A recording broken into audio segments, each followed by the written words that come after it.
Hi guys, welcome back. So this lesson is aimed slightly more at beginners, but really it's for anyone who doesn't already know these 4 chords, because they are very useful to know.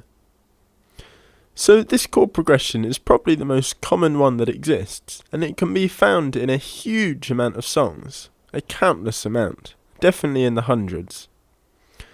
They are predominantly pop songs, but there's going to be a song in most genres that have this chord progression.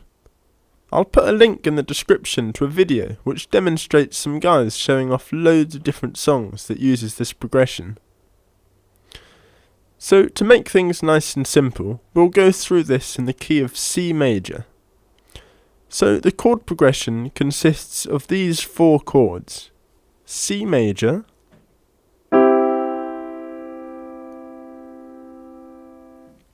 G major,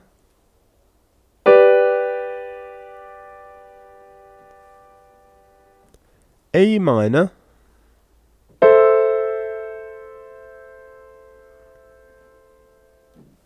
and F major.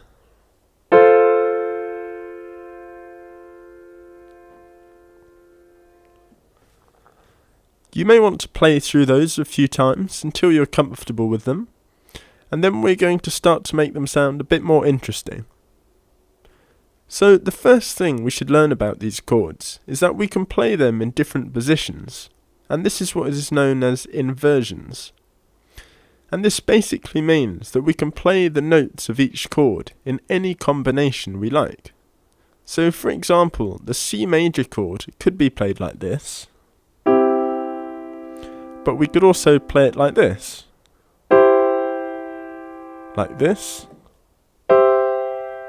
and they can be played anywhere on the piano.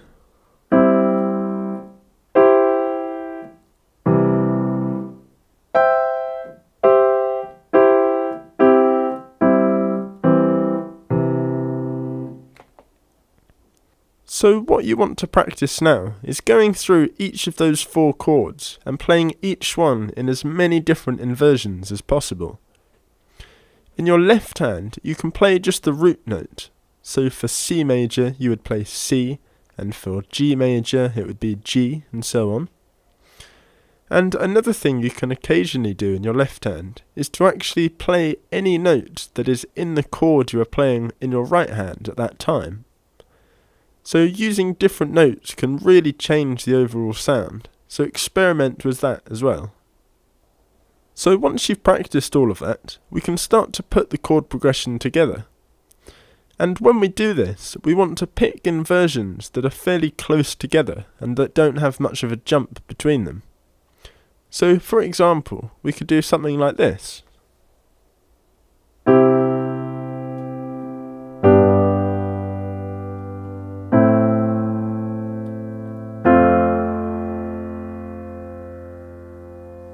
Or something like this. Notice the different note in my left hand here.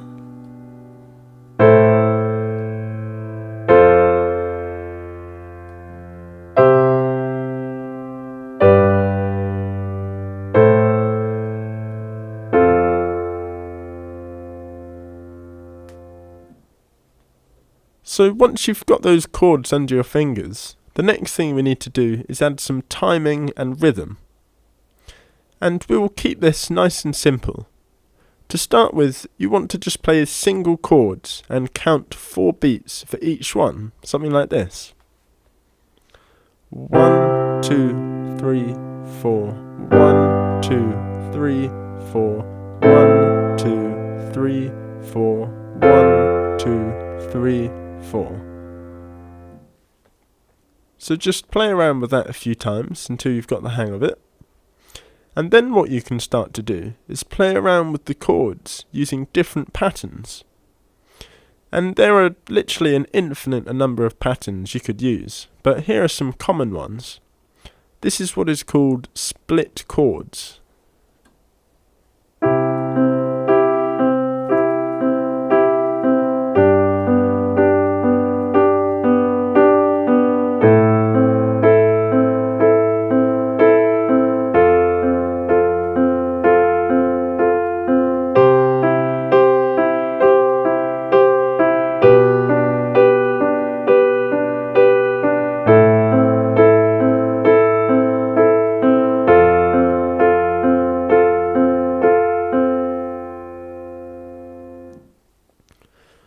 Remember to keep that 4-beat pulse going as well, whatever pattern you're doing. That's very important. Another common pattern is to use arpeggios.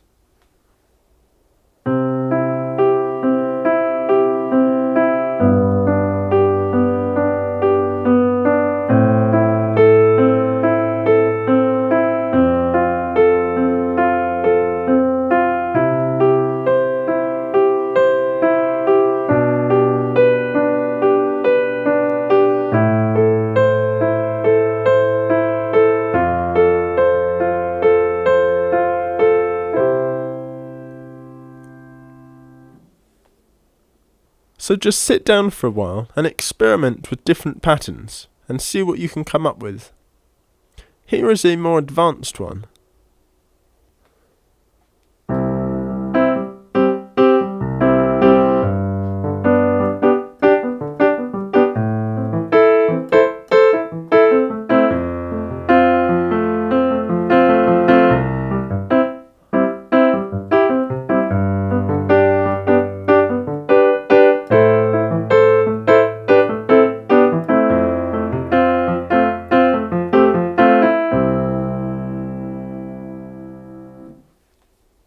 So you really need to put in the work, and once you get those chords under your fingers, you will really start to see some progress with your playing. So one other thing is that although you now have the chords to play all these songs, I haven't given you any melodies. Now there are two things you can do about this. The first is you can sing the melody over the top of the chords, which is what a lot of people do. Or secondly, you can actually try and figure them out using your ear. Now this may sound like a really difficult thing to do, but for these songs with very basic melodies, it's actually quite easy. It's also great practice for your ears, and the more you do it, the easier it will become. The last thing to mention is that we have only learnt these chords in the key of C major. Now a lot of these songs that use these chords will be in this key, but others will also be in different keys. So I recommend learning this chord progression in a few other keys as well. Some common ones would be F major and G major.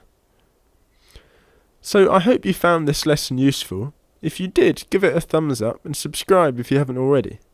I release new videos every week, so there will always be something new to check out. If you have any questions, just leave them in the comment box below, and I'll see you in another video.